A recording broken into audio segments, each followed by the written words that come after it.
முகமெல்லாம் ஒரே சிரிப்பா இருக்கு. என்ன கதை? என் ஒய்ஃப் ஊருக்கு போயிட்டா.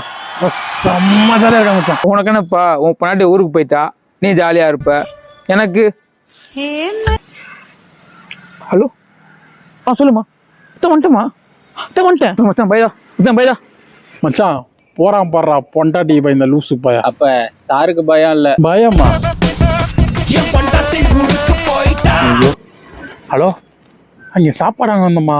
இந்த வீட்டுக்கு தான் போயிட்டு இருக்கேன். நேத்து பளிச்சுன்னு இருந்தா இன்னைக்கு மூஞ்சி ஃபீஸ் போய் கிடக்கு. இது வண்டி சாவிய எங்கேயும் மறந்து வச்சிட்டேன் மச்சான். அவ்வளவு நிறைய தரம் கிடைக்கல. இந்த கேஸ் வேற 1 hour அம்மா கடுப்பாயிடுச்சுடா. அவ இருந்தா கரெக்டா எல்லாத்தையும் பண்ணியிருப்பா. அவ இருக்கும்போது எந்த கஷ்டமும் இல்லாம இருந்தேன். அவ இல்லாத போதான் தெரியுது நான் ரொம்ப கஷ்டப்படுறேன். என்னாலும் நீ தாண்டி என்னோட ராசாத்தி, பொன்னாட்டம் நெஞ்சோடு வச்சேனே காப்பாத்தி.